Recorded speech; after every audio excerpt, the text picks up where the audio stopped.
gente, a ideia é, primeiro, expor o conteúdo do semestre e aí depois iniciar propriamente o conteúdo.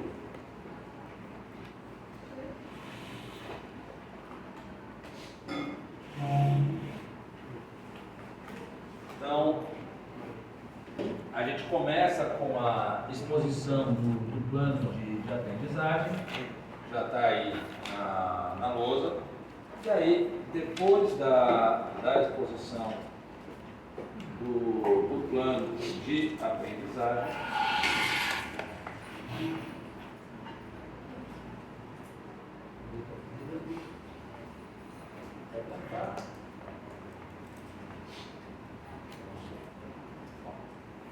vou deixar aqui. Então, vamos lá.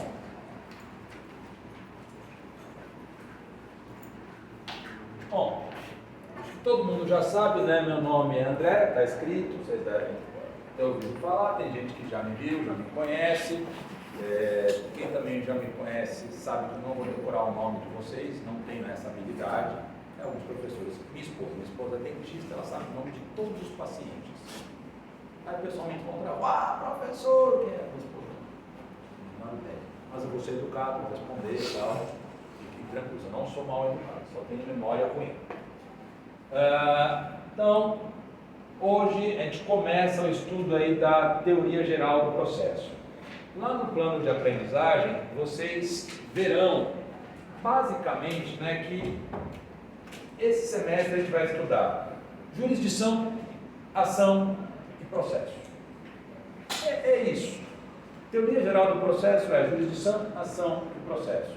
Então, são conceitos muito importantes que vocês utilizarão durante todo o curso, não só em processo civil, como também em processo penal. Então, é relevante, talvez também processo constitucional, processo eleitoral, mas processo trabalhista, mas processo civil e penal de maneira mais efetiva. E vocês vão ver que a teoria geral do processo, ela puxa mais para o processo civil. Naturalmente, ela puxa mais para o processo civil. E por quê? Porque o processo civil ele é mais completo. Tanto isso é verdade, né, que o Código de Processo Penal diz, se não tem solução aqui, aplica o processo civil. Aplica o processo civil. Então, nós começaremos, mas não terminaremos, na aula de hoje, falando de jurisdição. Então, a gente vai fazer, primeiro, um contexto filosófico, sociológico anterior, também analisando, né, a questão de conceitos, a teoria do direito, introdução ao estudo do direito. Também foi a professora Samara para vocês? Sim, foi. Beleza. Não a conheço, mas espero que tenha sido um bom curso. Aí, junto com jurisdição, não chegamos na turma da tarde, nós vamos falar também um pouquinho de ADR, ou multiportas, besteira de nome, não é a mesma coisa. Depois de estudarmos jurisdição, nós vamos para o estudo do direito processual. A gente vai entender o que é o direito processual, fazendo aí a distinção do direito processual para o direito material, mas isso já nas próximas semanas. Depois passaremos ao estudo de lide. Hoje a gente começa, né, a falar de lide, para, com base na lide, estudar o conceito de ação, além de estudar, né, todo o conceito, toda a teoria que envolve a ação. Nós estudaremos as condições da ação e a classificação das ações Depois estudaremos o processo. Ação e processo é a mesma coisa? Não é. Então, esse semestre vocês saberão me dizer a diferença do que é ação, do que é processo. Para quem não sabe, é tudo a mesma coisa. Tem uma ação na justiça, tem um processo na justiça. É tudo igual? Não. Tudo igual. Temos aqui alguém para ofender? Não. Eu sempre digo, né, que tudo igual um caminhão cheio de japonês. E japonês, coreano, chinês também é igual, não faz diferença. Aliás, se misturar japonês com chinês, a gente também não vai saber a diferença. Se você ofende etnias, todas. Eu gosto do princípio da isonomia. Eu ofendo todo mundo igualmente, inclusive as minhas. Então, a religião também. Eu faço piada de católico? Claro que faço piada de todo mundo. Piada de padre, não tem como não fazer piada de padre. Tem amigos padres também. Aí vamos falar um pouquinho de processo. E para falar de processo, a gente também vai falar dos pressupostos processuais. Também é um tema bastante importante. E aí, depois dos pressupostos processuais, vamos falar de competência, tema também importante, sujeitos essenciais para a atuação da jurisdição, advogado, juiz, Ministério Público, auxiliares da Justiça, Defensoria Pública, todo mundo. E também estudaremos os princípios do direito processual. São poucos tópicos, são poucos tópicos, mas, por exemplo, só hoje a gente não consegue terminar o estudo da jurisdição. O nosso representante está presente? Ou nosso? O nome do senhor? Ítalo. Doutor Ítalo. Então, posteriormente, eu devo conversar com o monitor agora, não é o Rafael, mas é o Lucas agora, né? É o Lucas. O Rafael era do semestre passado. Era o Rafael e o Ronald, agora é o Lucas, e tem mais um menino também que eu não lembro o nome. Mas depois eu descubro.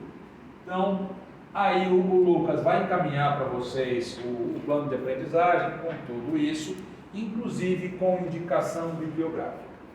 A questão da indicação bibliográfica, primeira coisa, não é porque eu gosto de um livro que vocês têm que gostar do mesmo livro.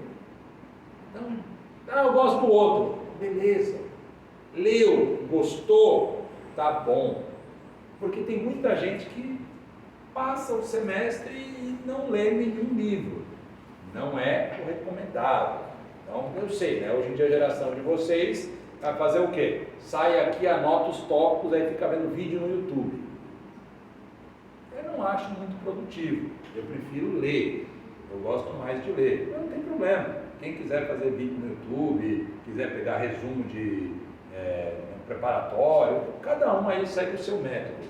Um método que eu recomendo, esse eu gosto. Então vamos lá.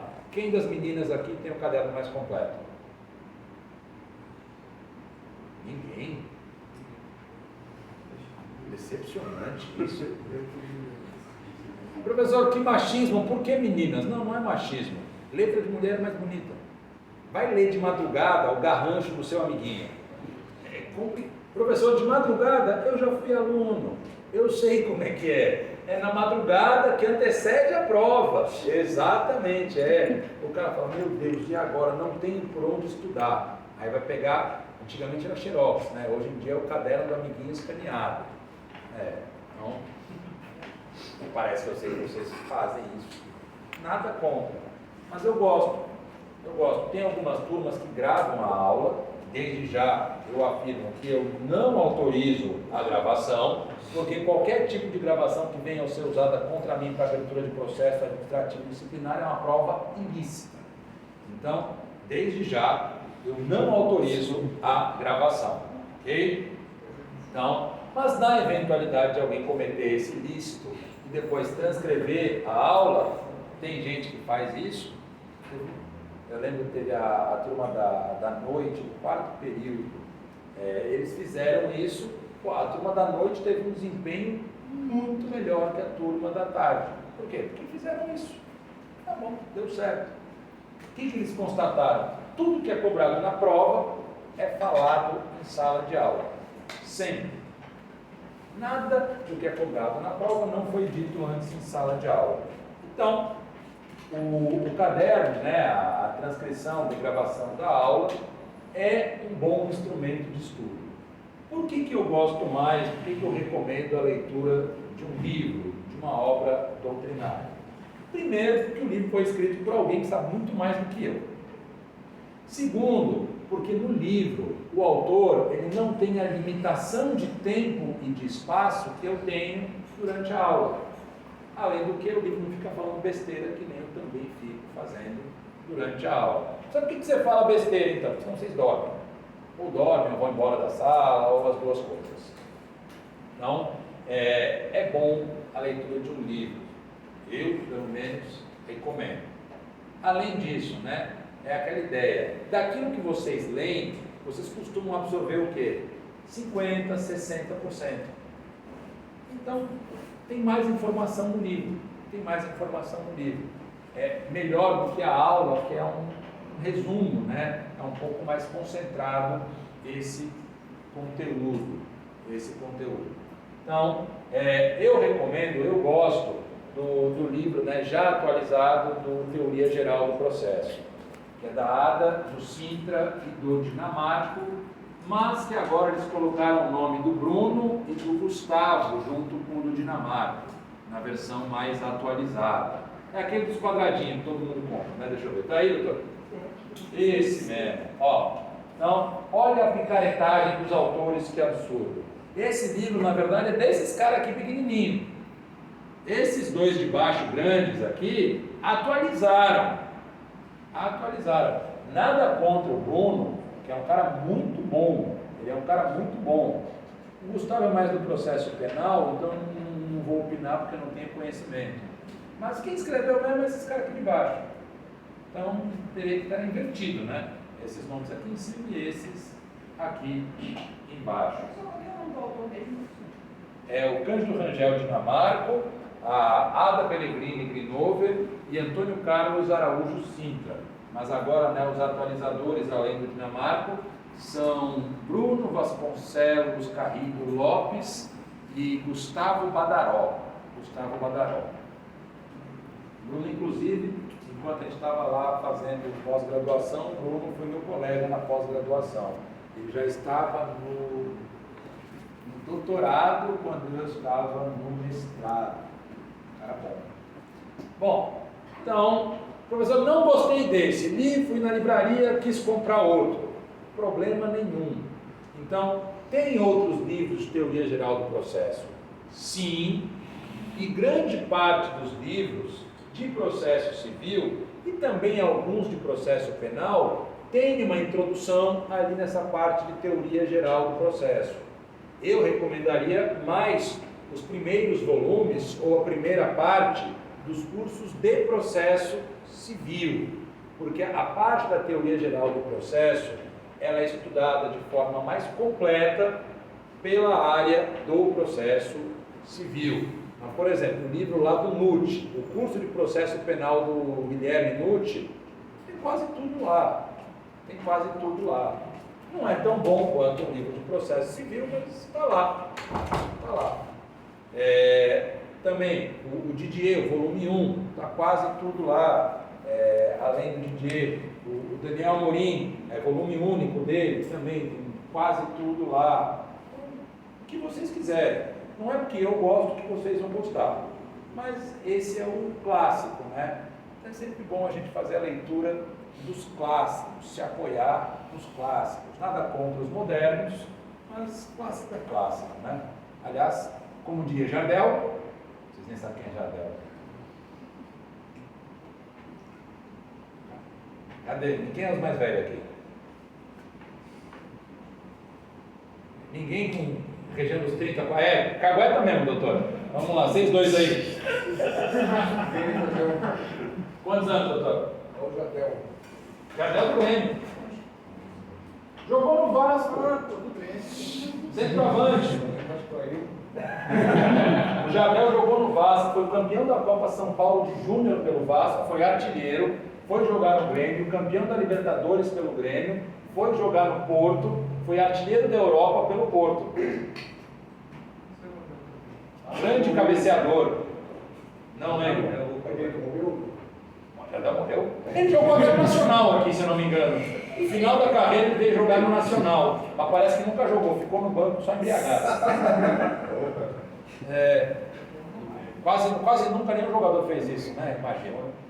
Mas o Jardel, quando falaram para ele, ele falou, não, clássico é clássico e vice-versa. Grande frase de Jardel. E outra frase de Jardel foi ele dizendo, né, que para alcançar aquele cara correndo, ele queria ter 2 pulmões. Inteligentíssimo, Jardel. Mas ganhou muito mais dinheiro que eu na vida. Tá bom. Bom, então, eu gosto dos clássicos. Vocês leiam o que melhor lhes aprover, aquilo que for de melhor aproveitamento para vocês. Com relação à data de prova, com relação à forma da prova.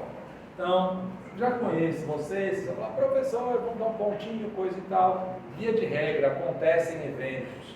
Aí, normalmente, a depender dos eventos que acontecem, eu combino com o pessoal que a participação nos eventos acaba gerando ali meio a um pontinho, isso acontece, e a prova, ela é 100% discursiva. Por quê? Porque fazer X é coisa de macaco. Bota lá um macaco, se bobear, ele acerta a prova toda. Agora eu quero ver o macaco escrever. Não escreve. Além disso, vamos para a vida real. Vocês já imaginaram, vocês estão lá no escritório de vocês, aí chega um cliente, olha aqui doutor, eu estou com esse problema, mas tem alternativa A, B, C e D para o senhor resolver o meu problema. Não é assim. O cliente chega com um problema e fala, doutor, resolve. Como é que é? Não sei, o senhor advogado é o senhor, resolve. Então, para mim é mais eficiente a prova discursiva, além do que prova discursiva tem meio certo. Prova de X não tem meio certo. Já tem picareta, ele pega e fala, professor, eu acertei o sim. Bom, mas errou todos os fundamentos. É mais fácil o cara errar o sim ou não e acertar alguma coisa nos fundamentos do que eu considerar só o sim ou só o não. Então, o que vale para mim é de fato a fundamentação. O nosso instrumento de trabalho é o idioma, é a língua portuguesa. Está lá no Código de Processo Civil. Tudo tem que ser feito em português. Então, é o nosso instrumento de trabalho. Nós temos que saber escrever e falar. Eu vou tentar provocar os senhores para que os senhores também falem durante a aula.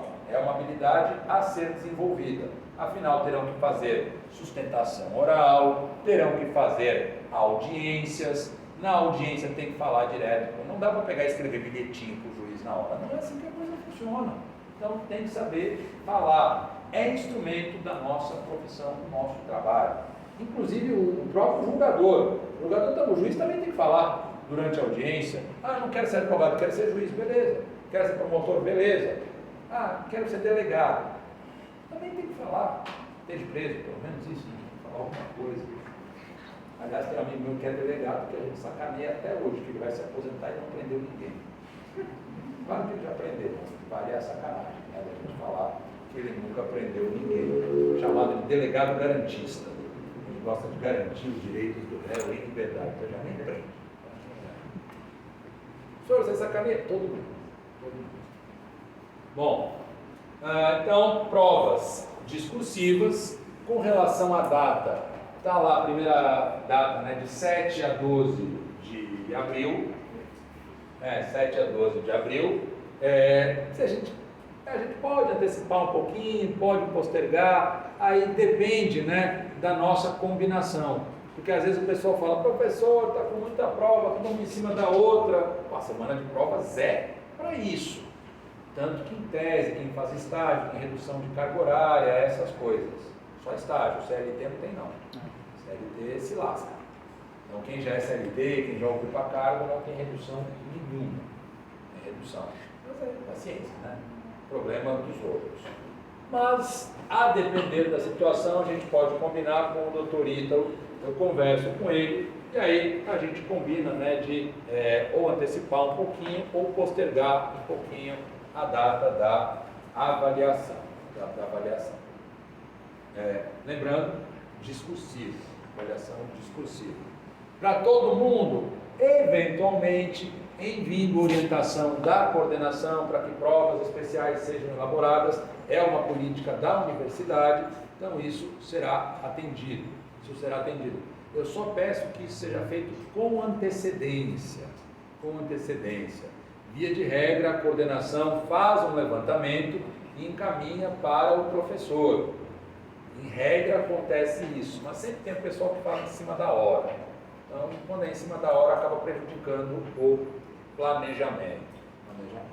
Bom, já falamos do nosso curso, vamos falar um pouquinho de jurisdição, mas vamos falar um pouquinho antes da jurisdição sobre o ordenamento jurídico, sobre a vida em sociedade. Carregou porcaria nenhuma. Era para ter carregado, deixa eu deixar de novo. Professor, tem um carregador aqui. Em tese, o carregador era para funcionar, porque é o USB-C, mas depois a gente tem. Eu tenho um carregador de PC aqui. De computador. Não sei se serve. A gente tem. Daqui a pouco acabando a bateria, senão vai na memória. Então, antes de falar exatamente de jurisdição, vamos tentar, doutora. Muito obrigado. O nome da senhorita? Júlia. Obrigado, doutora. Júlia.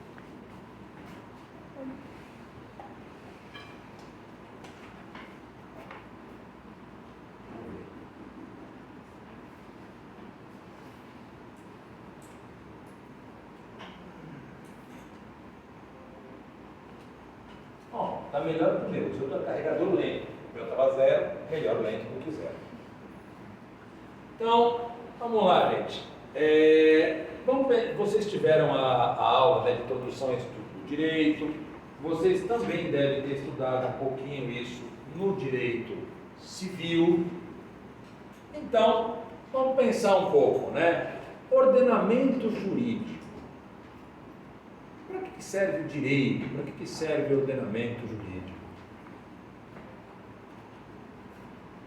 Para trazer ordem. Para regular a vida em sociedade. É verdade. De que forma?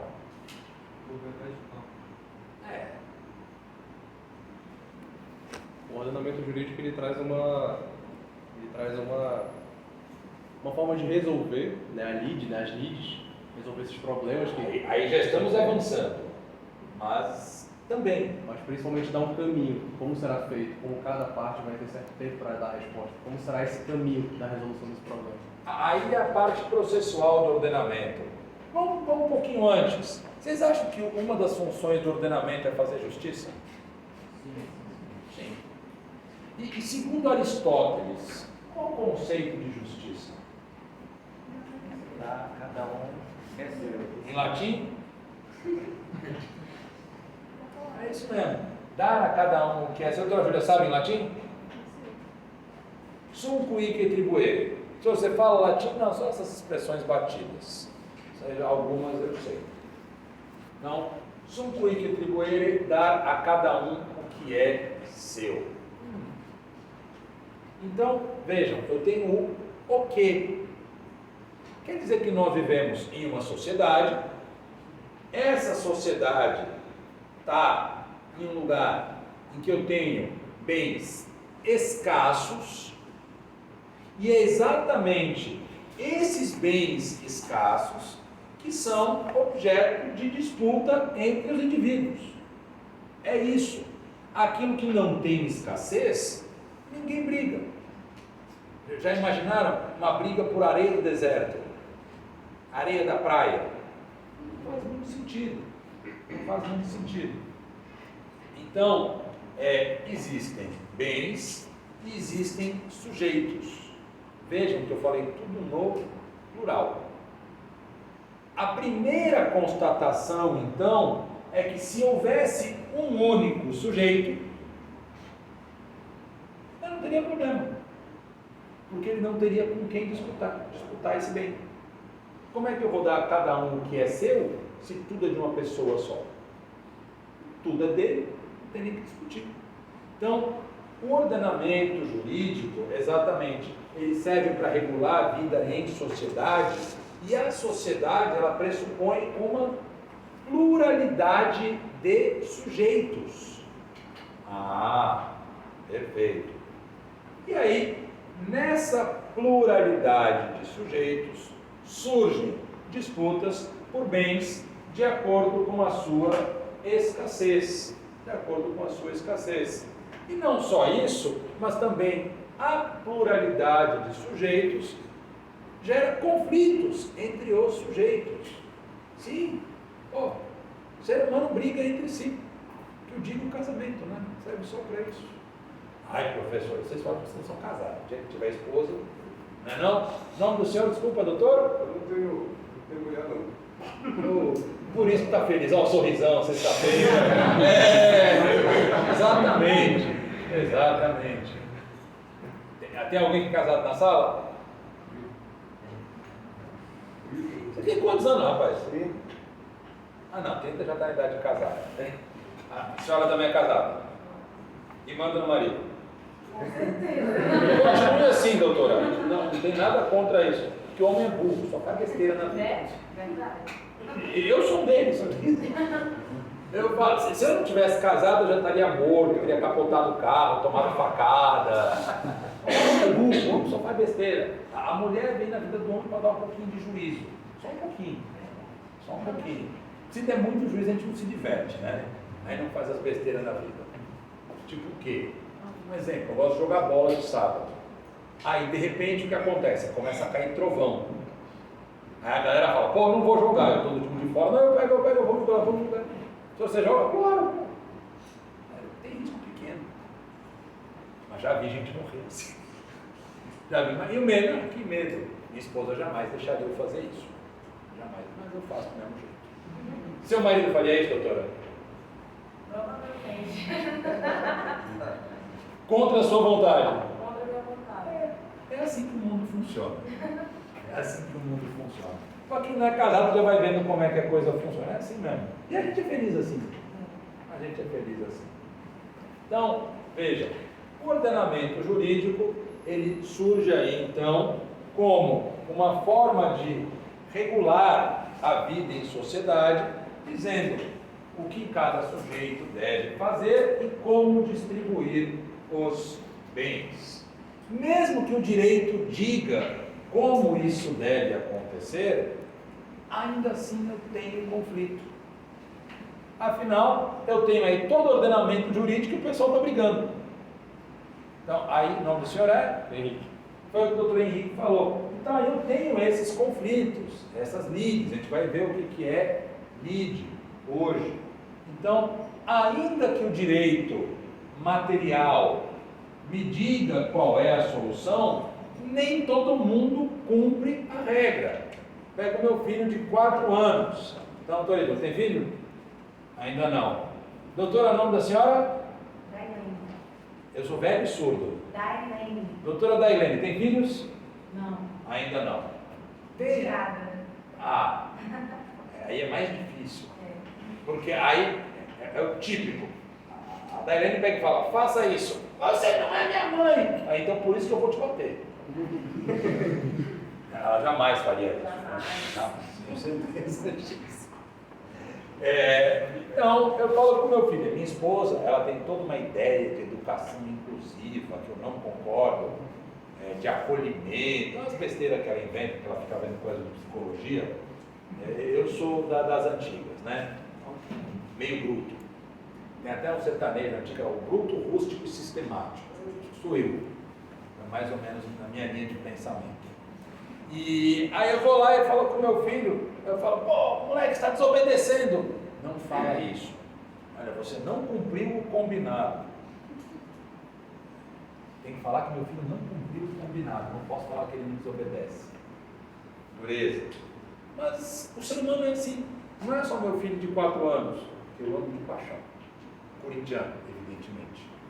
Já nasceu sem direito de escolha. E continua. Tem os amiguinhos dele que é flamenguista, coisa e tal, mas ele já sabe. É Corinthians, exatamente. Não se mistura com a ralé. Elite. O senhor é coringão também? Doente. Pronto, assim, do jeito que tem que ser. Tem até a colega que estava sentada aqui, que é da turma de vocês, mas ela está num negócio, alguma clínica aí. Direitos humanos? Essas besteiras aí. Mas tem gente que se importa, né? Tá bom. Só uma curiosidade. Teve uma turma que fez uma homenagem pra gente, foi lindo.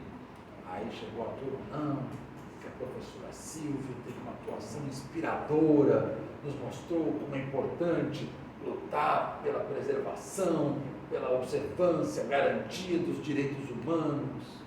E o professor André que ensinou o processo pra gente. Então ficou mais.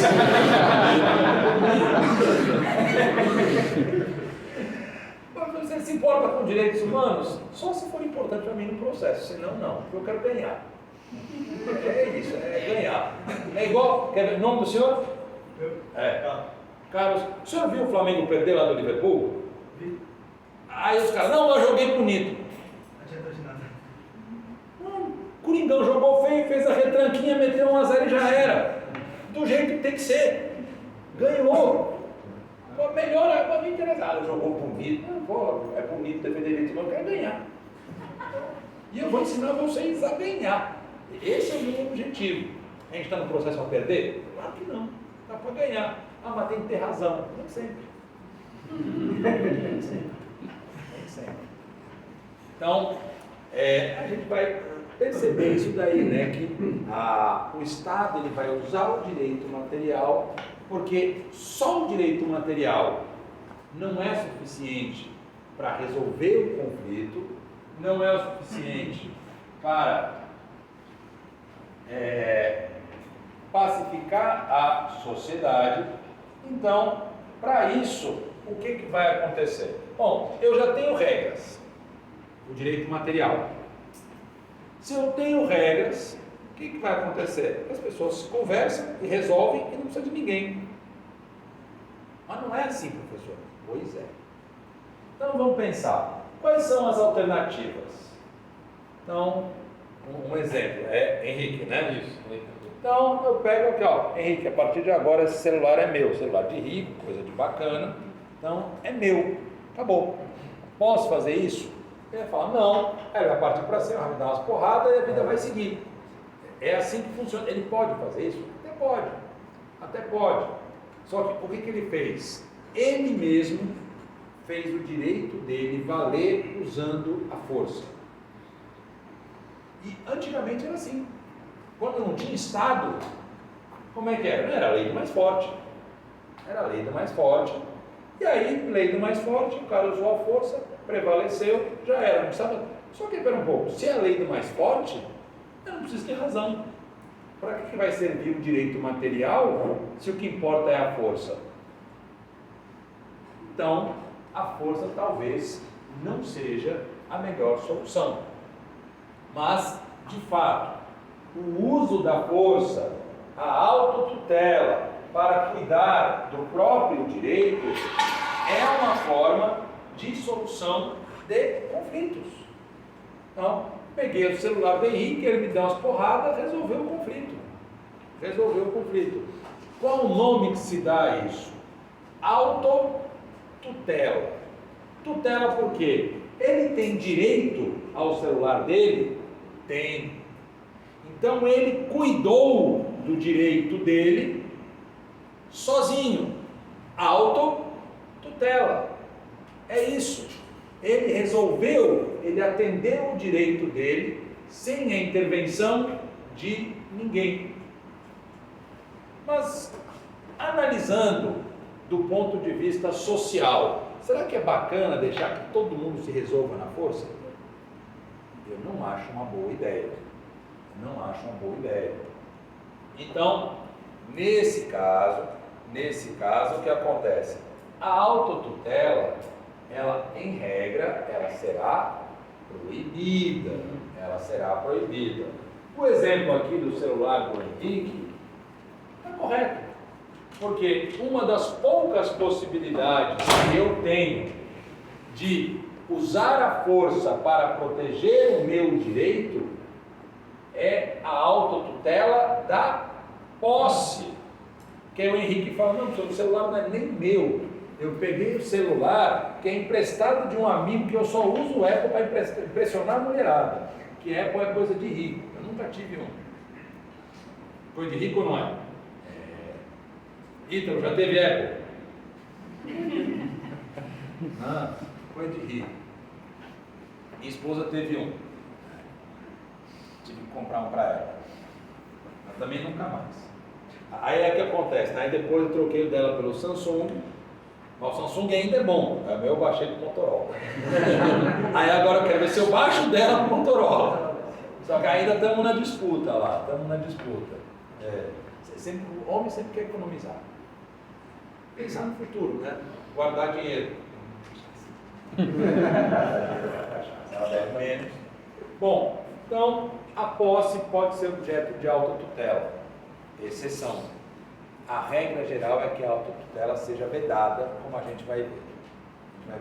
Tem outra exceção? Tem. Não, o direito de greve. O direito de greve também é possível, né? É permitido.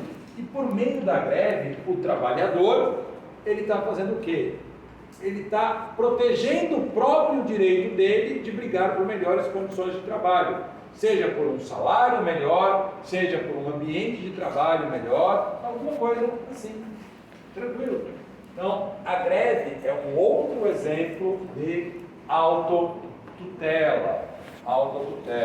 Mas são exemplos pontuais, excepcionais, porque o normal é que o Estado chame para si a solução desse conflito. Então, ainda além da autotutela, existem outras formas de solução dos conflitos sem interferência de ninguém? Resposta: sim, existem. Então, além da autotutela, eu tenho uma autocomposição. E a autocomposição, ela pode acontecer de 3 maneiras diferentes. Então, vamos pegar um exemplo bem tranquilo. Torítalo, quem é o caloteiro da sala? Pai.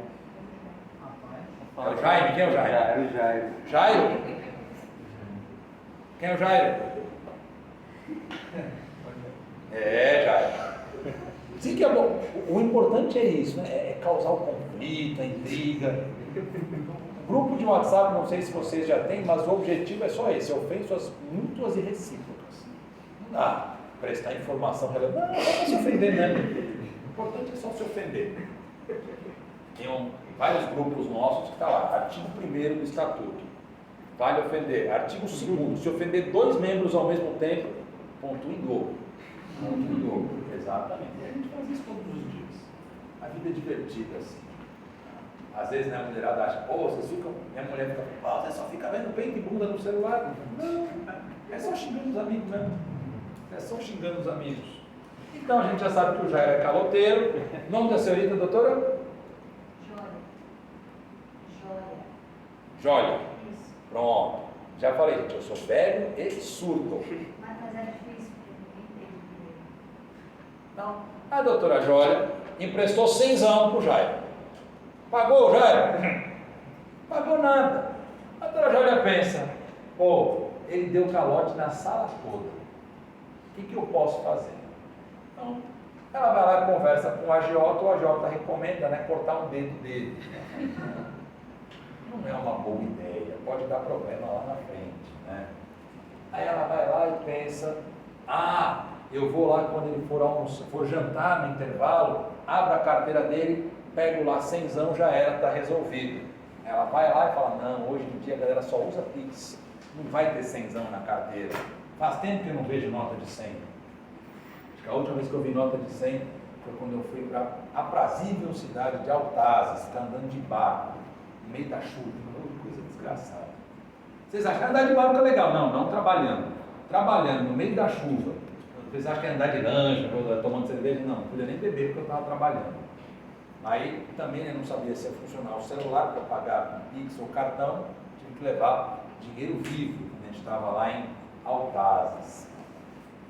Acho que foi a última vez que eu vi uma nota de 100, depois disso, 2 anos já.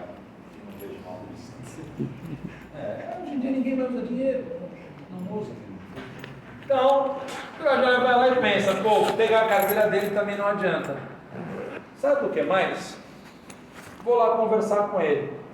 Aí o Jairo conta uma história. Pô, Jorge, você não sabe. Lá em casa eu tenho 3 meninos passando fome, minha mãe está doente, precisando comprar remédio. Ela fala, tá bom, vai, deixa quieto. Ela pode fazer isso? Pode. Resolveu o problema? Resolveu. Porque ela renunciou ao direito que ela tinha. Deixou quieto, ó. Beleza, deixa quieto. A gente sabe que é mentira do Jairo, mas todo caloteiro conta história triste, né? É normal. Outra solução possível. Ela pode ir lá conversar, aí o Jairo fala, olha é o seguinte, eu vou receber no mês que vem, ó, tem uma galera para pagar, e eu tenho 50 na conta hoje. Vamos fechar nos 50? A Jólia pensa e fala, sabe o que mais? Vamos fechar nos 50. Então, em vez da renúncia, eu tenho a transação. A transação é um negócio jurídico regulado pelo Código Civil, que é caracterizado por concessões mútuas e recíprocas. Já eu estava devendo 100. Pagou um pedaço, deixou quieto um pedaço. Já eu tinha um crédito de 100. Então, Johnny abriu mão de 50, Jairo pagou 50, mesmo achando que não tinha que pagar nada. Cada um fez uma concessão. Tá certo. Resolve o problema sem ninguém interferir. Então, a transação também é uma outra forma, além da renúncia, de autocomposição. Pois não, doutora? Não? Senhorita? Senhora? Levantou a mão? Não? Perfeito. É só a senhora que é senhora, né? As demais são senhoritas. E aí, além da renúncia e da transação, eu tenho o lado oposto.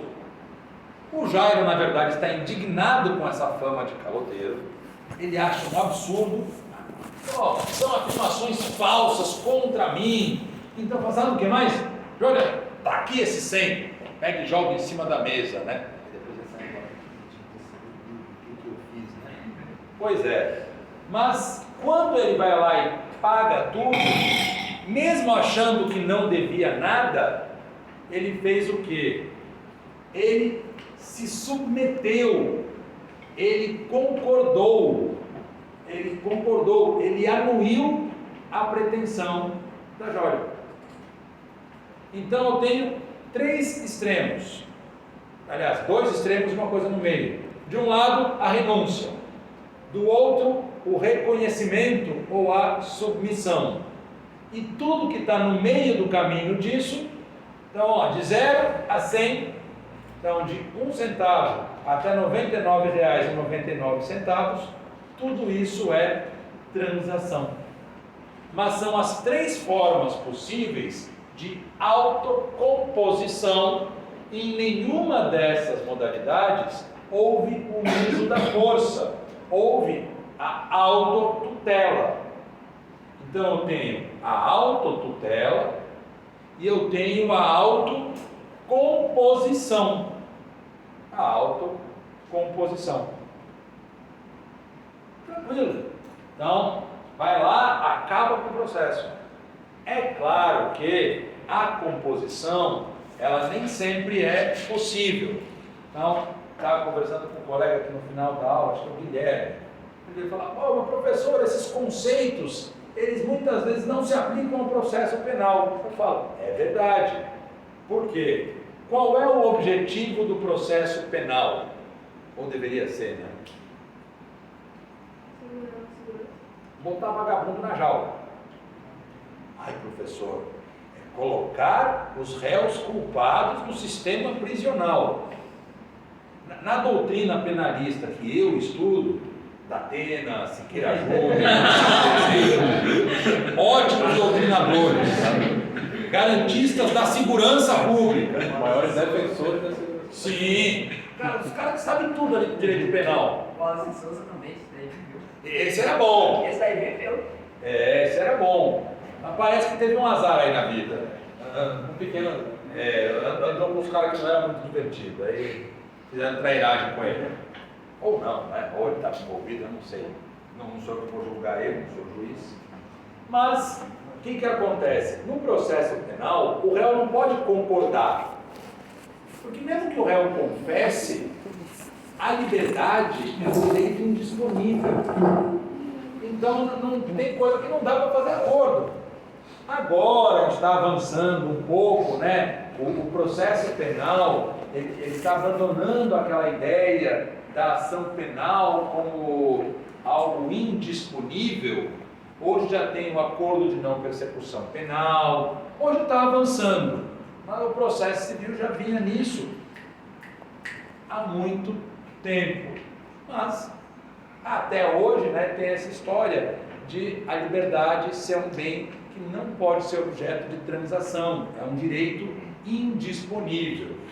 Então, é mais fácil visualizar a ideia de autocomposição no âmbito do processo civil.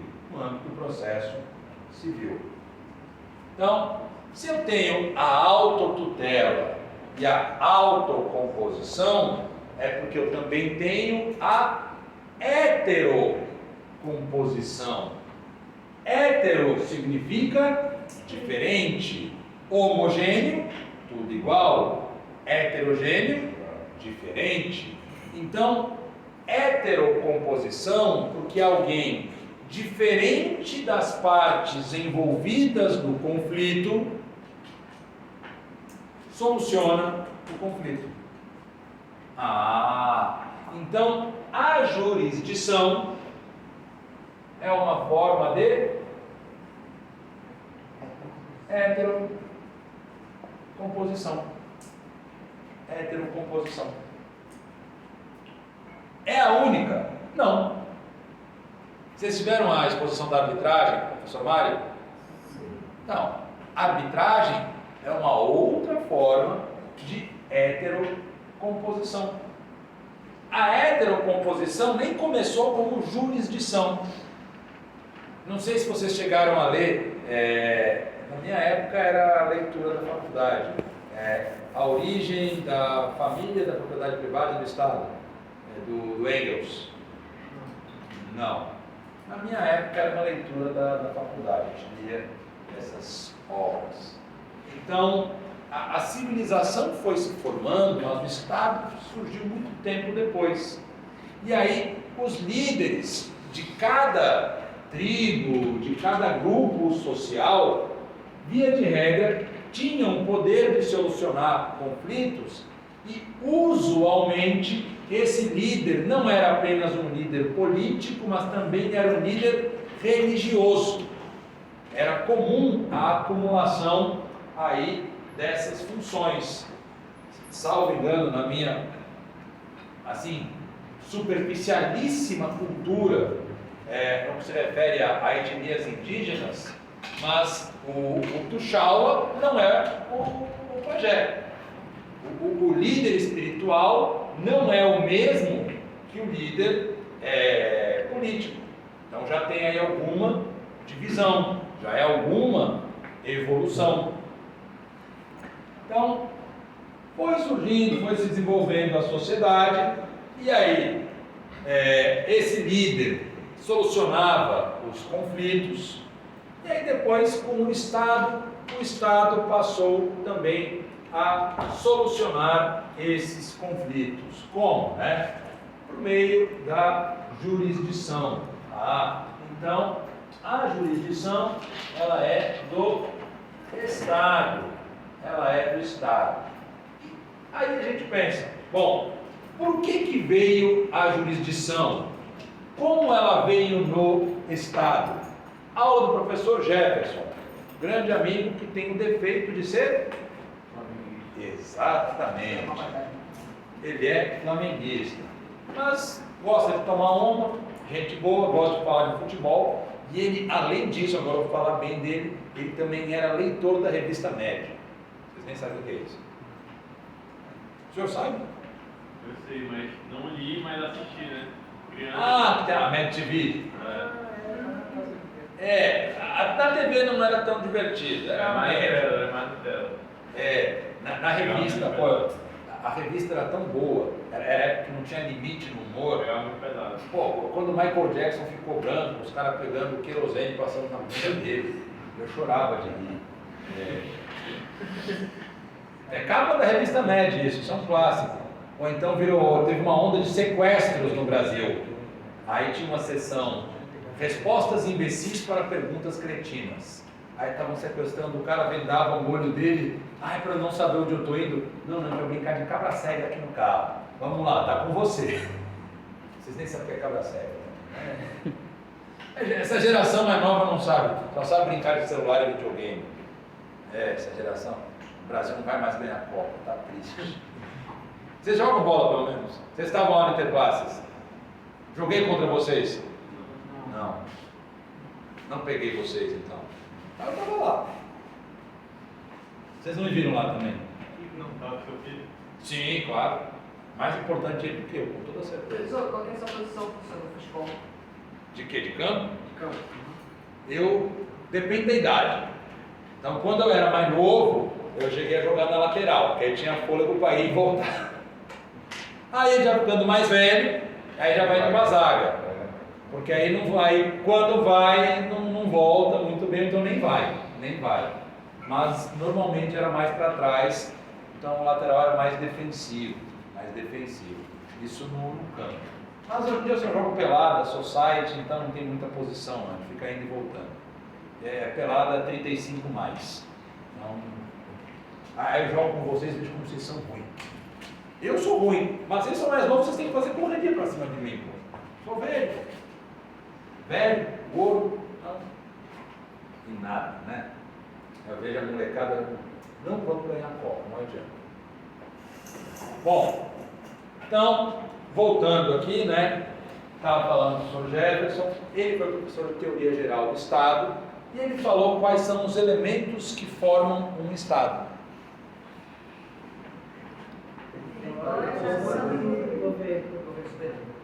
Território, nação, governo soberano. Só faltou o último. Quem estudou pelo livro do Down? Finalidade. Nome do senhor? Já foi velho e surdo. Fala alto. Pronto, agora sim. Então, doutor Everton, o senhor estudou pelo livro do Down ou só ouviu falar? O pessoal passa o semestre sem ler um livro. Alguém leu algum livro de Teoria Geral do Estado? Ricardo leu? Qual livro? Ele dá um PDF, eu só li PDF dele. Era no site não. O dele não é. É que o professor Down, ele fala que além desses três elementos, todo Estado ele tem uma finalidade. E qual é a finalidade do Estado? Garantir o bem comum. O pessoal que é ANCAP deve estar se remoendo. Claro que não, o Estado só quer cobrar imposto e coisa e tal. Mas, enfim, do ponto de vista teórico, o Estado tem uma finalidade que é garantir o bem comum. Então, quando o Estado legisla, ele legisla pensando que aquela lei é a que vai produzir o bem para a maior quantidade de pessoas. Perfeito. Agora, se o Estado legisla pensando nisso, o Estado também tem que pensar, bom, se eu estou fazendo a lei, para gerar o bem comum, a lei tem que ser cumprida. Então não basta fazer a lei, eu tenho que cumprir a lei. Então a jurisdição tem esse papel de cumprir a lei e com isso gerar o bem comum. Gerar o bem comum. É só isso? Não, não é só isso. Também tem a ideia da vedação da autotutela. Por quê? Porque a sociedade precisa viver pelo menos pacificamente. Hoje, mesmo com a jurisdição, o pessoal já se mata. Aquelas manchetes ótimas, né, de jornal. Como é que é? Vizinho mata vizinho por causa de muro construído. Ou então, briga que limão caiu no terreno do vizinho, gera facada. Ah, professor, isso não acontece. Acontece. Então, é importante que o Estado, ele não deixe que as pessoas usem a força.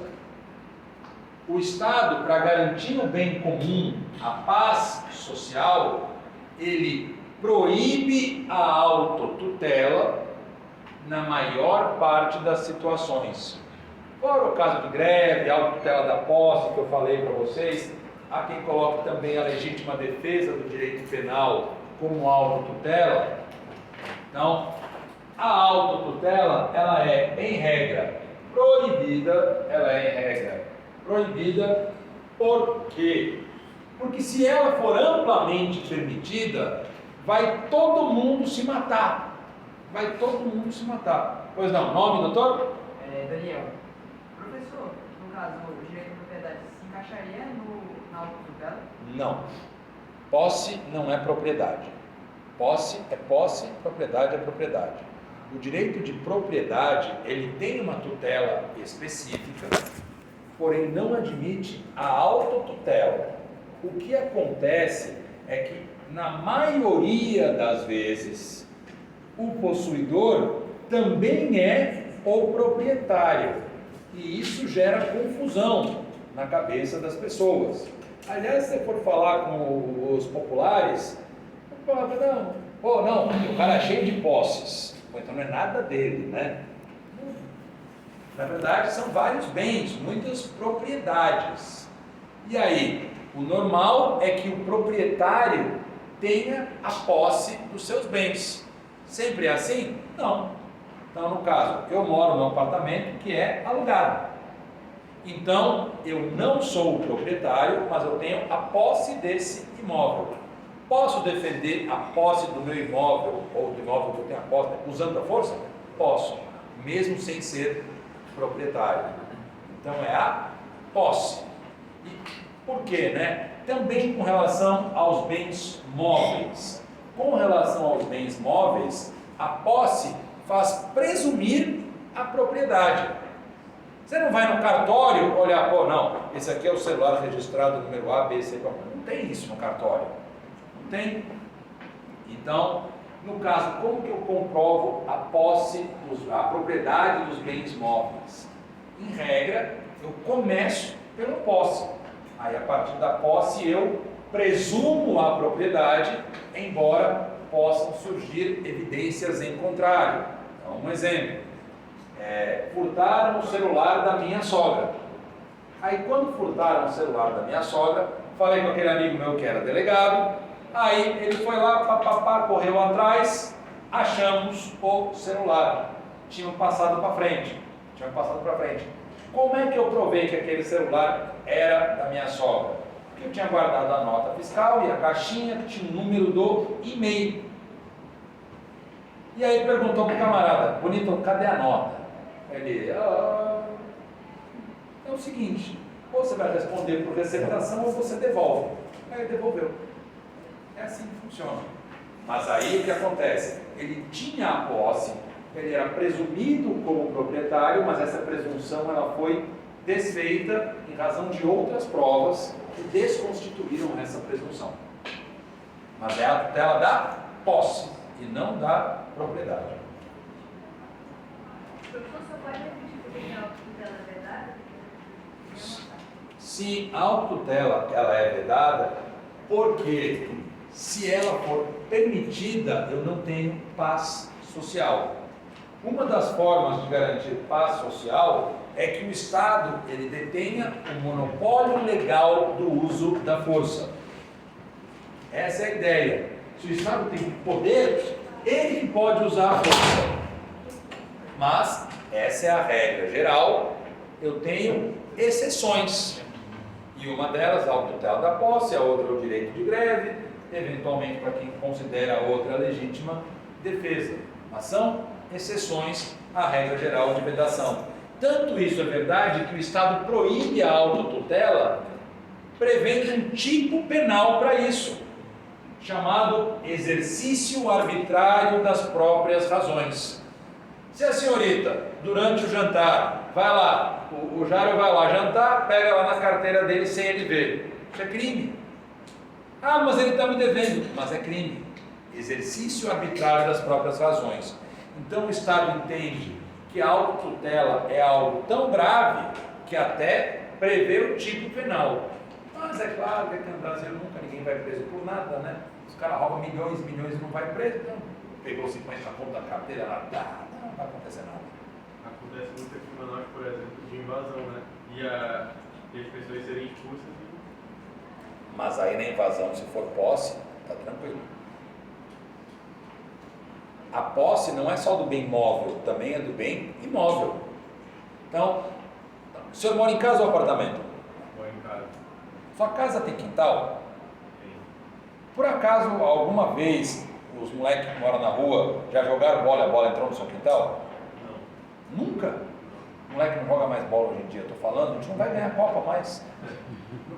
Pô, aí vem o pessoal, ai professor, mas eu moro na ladeira. Quem nunca jogou bola na ladeira? Pô, por isso que vira, 5 vira. Era exatamente por isso, né? Tô errado aí, nunca jogou bola na ladeira. Essa molecada. Mas eu já fiz isso. Então, o senhor quando fez isso, em tese, violou a posse de outra pessoa. Então vamos supor que o senhor tenha pulado o muro, aí vem aquela velhinha chata, pisando no meu gramado, coisa e tal, vai lá e dá um puxão de orelha no senhor. Jogou minha bola. Aí não acho que aí é autotutela, estourar a bola. Aí é mais um crime de dano. Ela poderia repelir a sua invasão. Furar a bola é dano. Mas também uma bola, esse tem significância, não vai dar nada para ninguém. É assim. Mas ela poderia se utilizar da força. Agora, vamos supor que não é a velhinha, mas se eu fosse vizinho do Fernandinho Beiramar. Aí vai lá, pisou no jardim dele para usar a bola da 12 montada na sua força. Será que é? Então, a autotutela da posse, né, como a legítima defesa, tem que ser de acordo com meios proporcionais e necessários. Então, não vai. É melhor furar a bola do que um tipo de doce. Mas ainda assim, furar a bola não seria lícito. Em tese, ela deveria devolver, juridicamente ela deveria devolver, mas poderia repelir a sua invasão usando a força necessária. Dúvida? Não? Essa pergunta meio idiota, por exemplo, no caso, tipo, de que, por exemplo, tem um pai mata o cara que matou o filho dele. Nesse caso, a questão que você falou da autotutela seria outra noite? Não. Então vamos lá. Esse é um caso interessantíssimo e é um dos motivos pelos quais eu defendo a instituição do júri popular. Tem muita gente que fala um monte de groselha, tem que acabar com o júri, não tem que acabar com o júri nenhum. O júri tem que continuar. Então, a senhorita vai julgar o pai que matou o assassino do filho. A senhorita condena ou absolve? Porque a ideia é exatamente essa, é que o ser humano se coloca no lugar do outro.